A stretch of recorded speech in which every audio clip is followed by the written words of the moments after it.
नमस्कार दोस्तों, शो में आपका स्वागत है। आज हम खालिस्तान आंदोलन के बारे में बात करेंगे। एक ऐसा विषय जिसके बारे में अक्सर चुपचाप बात की जाती है। एक ऐसा विषय जो इतिहास, राजनीति और भावनाओं की परतों में डूबा हुआ है। यह एक ऐसा आंदोलन है जिसने भारत और दुनिया भर में अपने प्रवासी समुदायों को आकार दिया है और प्रभावित करना जारी रखा है। आज हम ये सब समझेंगे, उन परतों को वापस छीलकर आंदोलन की उत्पत्ति, इसे बढ़ावा देने वाली प्रमुख घटनाओं और भारत, इसके प्रवासियों और भू राजनीति पर इसके स्थायी प्रभाव को समझेंगे।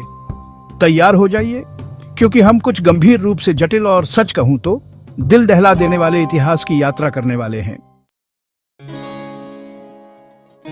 खालिस्तान आंदोलन को सही मायने में समझने के लिए हमें समय को बहुत पीछे ले जाने की जरूरत है। सोचिए, भारतीय उपमहाद्वीप 1947। ब्रिटिश राज खत्म हो गया है। क्राउन का गहना आखिरकार आजाद हो गया है। लेकिन आजादी एक कीमत पर मिली, विभाजन।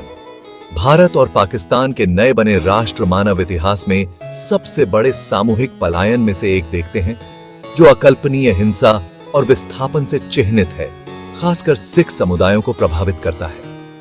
अब एक अलग सिख मातृभूमि का विचार, यह बिल्कुल नया नहीं था। यह दशकों से उबल रहा था। लेकिन विभाजन और उसके साथ आई हिंसा ने एक चिंगारी जला दी। खालिस्तान के नाम से जाने जाने वाले एक सिख मातृभूमि की मांग, जिसका अर्थ है पवित्र भूमि, ने जोर पकड़ना शुरू कर दिया। यह आंदोलन पहचान में, स्वायत्तता की इच्छा में, एक दर्दनाक अतीत की गूंज में निहित था।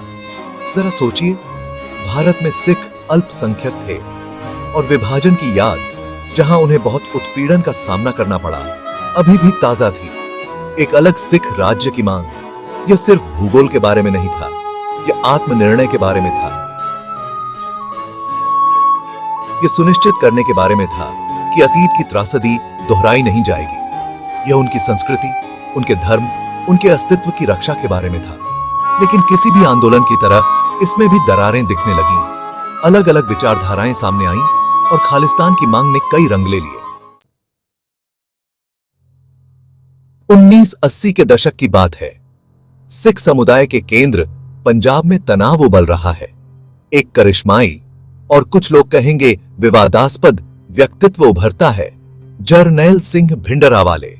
भिंडरावाले एक उग्र उपदेशक, एक अलग सिख राज्य की वकालत करना शुरू कर देते हैं। उनका संदेश उन लोगों के साथ प्रतिवाद करता है जो हाशिए पर और वंचित महसूस करते हैं।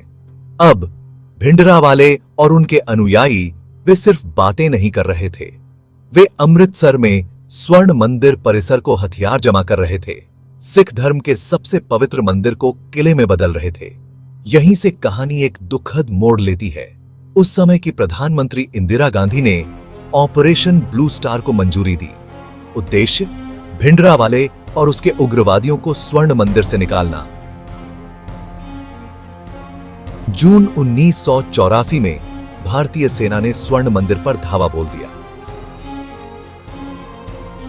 ऑपरेशन का कड़ा प्रति रेजिस्टेंस का सामना करना पड़ता है और आगामी हिंसा में खुद भिंडरावाले सहित सैकड़ों लोग मारे जाते हैं।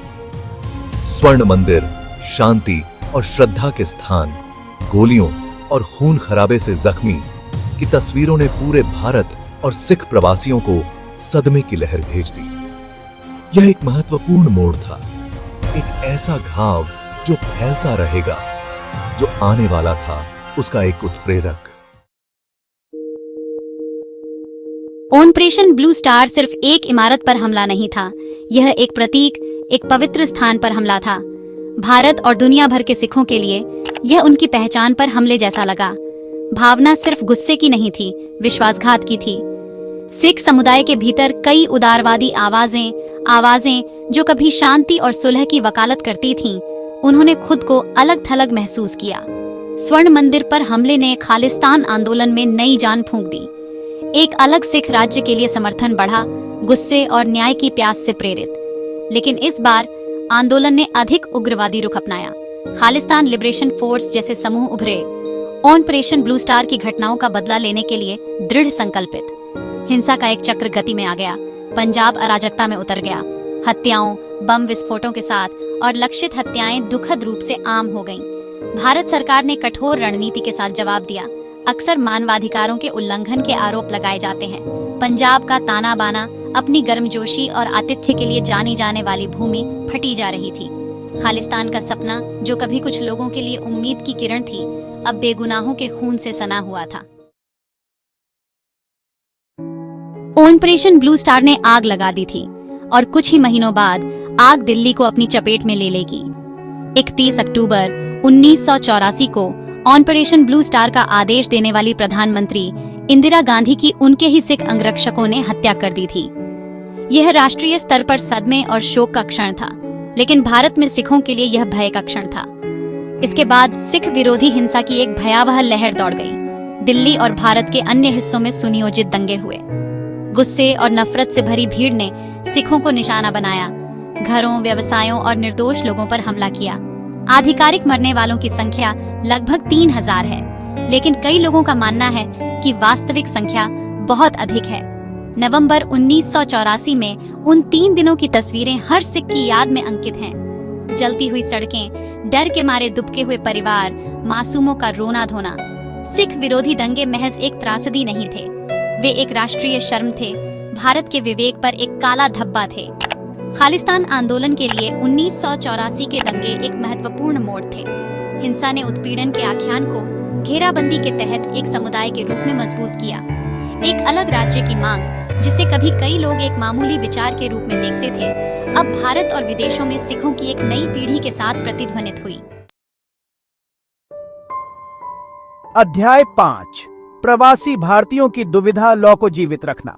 जैसे ही पंजाब हिंसा की चपेट में आया, लाखों सिख कनाडा, ब्रिटेन और संयुक्त राज्य अमेरिका जैसे देशों में शरण लेने के लिए भारत छोड़कर भाग गए।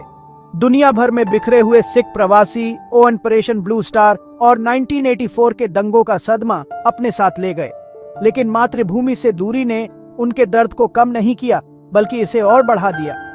प्रवासी भारतीयों में कई लोगों के लिए, विशेष रूप से पहली पीढ़ी जिसने भयावहता को प्रत्यक्ष रूप से देखा, खालिस्तान की स्मृति को जीवित रखना एक मिशन बन गया। किए गए बलिदानों को सम्मानित करने का एक तरीका, यह सुनिश्चित करने के लिए कि दुनिया कभी न भूले। गुरुद्वारे, सिख पूजा स्थल न केवल आफेत के केंद्र बन गए, बल्कि सक्रियता के केंद्र भी बन गए। उन्होंने खालिस्तान समर्थक आवाजों के लिए धन उगाहने के लिए और एक अलग सिख राज्य के सपने को जीवित रखने के लिए एक मंच प्रदान किया, भले ही वह घर से दूर रहने वालों के दिलों में एक फ्लिकर ही क्यों न हो। खालिस्तान आंदोलन के आख्यान को आकार देने में प्रवासियों ने महत्वपूर्ण भूमिका निभाई। उन्होंने विदेशी सरकारों पर दबाव डाला, पंजाब में मानवाधिकारों के उल्लंघन के बारे में जागरूकता बढ़ाई और घर वापस आतंकवादी समूहों को वित्तीय सहायता प्रदान की।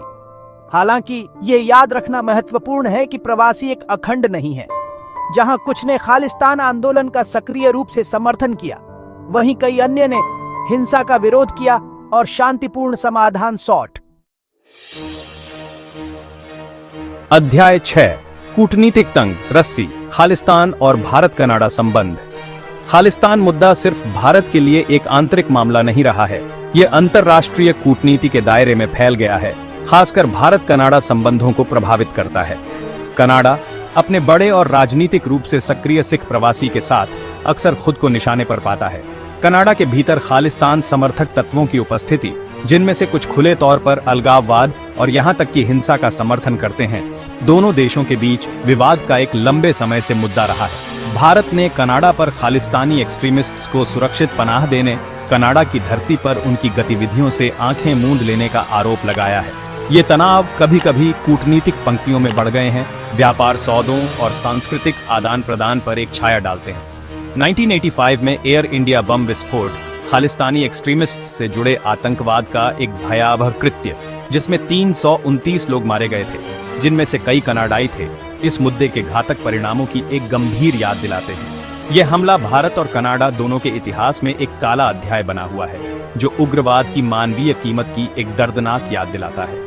खालिस्तान मुद्दा भारत कनाडा संबंधों के लिए एक कांटा बना हुआ है। जबकि दोनों देश आतंकवाद का मुकाबला करने पर सहयोग की आवश्यकता स्वीकार करते हैं और मजबूत आर्थिक संबंधों की इच्छा रखते हैं, अतीत के भूत वर्तमान को एच जाउंट करते रहते हैं। अध्याय 7 खालिस्तान। आज अतीत की गूंज, भविष्य की परछाई। तो खालिस्तान आंदोलन आज कहां खड़ा है? क्या यह एक खर्च की गई ताकत है, अतीत का अवशेष है, या यह अभी भी भारत की स्थिरता के लिए खतरा है? इस जटिल मुद्दे से जुड़ी ज्यादातर चीजों की तरह इसका उत्तर भी सूक्ष्म है। एक तरफ पंजाब में सशस्त्र विद्रोह काफी हद तक थम गया है। आतंकवादी समूहों पर भारत सरकार की कार्रवाई, साथ ही आर्थिक विकास और हिंसा के चक्र से थकान की भावना ने इस क्षेत्र में शांति का आभास पैदा कर दिया है। एक अलग खालिस्तान की मांग, जबकि अभी भी मौजूद है, उतना दबदबा नहीं रखती जितनी पहले थी। हालांकि यह कहना बहुत सरल है कि खालिस्तान आंदोलन मर चुका है और दफन हो गया है।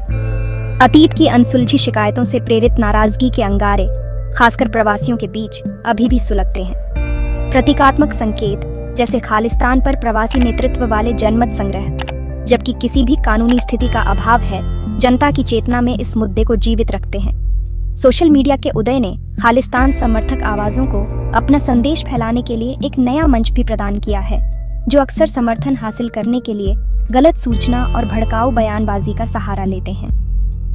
भारत के सामने चुनौती सिख समुदाय की वैध शिकायतों को दूर करने की है, खासकर 1984 के सिख विरोधी दंगों के पीड़ितों को न्याय दिलाना, साथ ही चरमपंथी विचारधाराओं और आख्यानों का मुकाबला करना।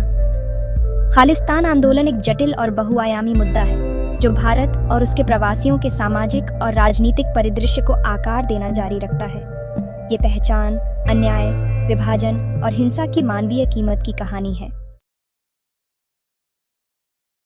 खालिस्तान आंदोलन के इतिहास और आधुनिक निहितार्थों के माध्यम से इस यात्रा में हमारे साथ जुड़ने के लिए धन्यवाद। यह एक भारी विषय है जो दर्द, संघर्ष और लचीलापन से भरा है, लेकिन यह एक ऐसी बातचीत है जो हमें खुले तौर पर और ईमानदारी से करने की जरूरत है, अगर हम पहचान, अपनेपन और न्याय की तलाश की जटिलताओं को समझना चाहते हैं। अधिक जानकारीपूर्ण सामग्री के लिए लाइक, शेयर और सब्सक्राइब करना न भूलें।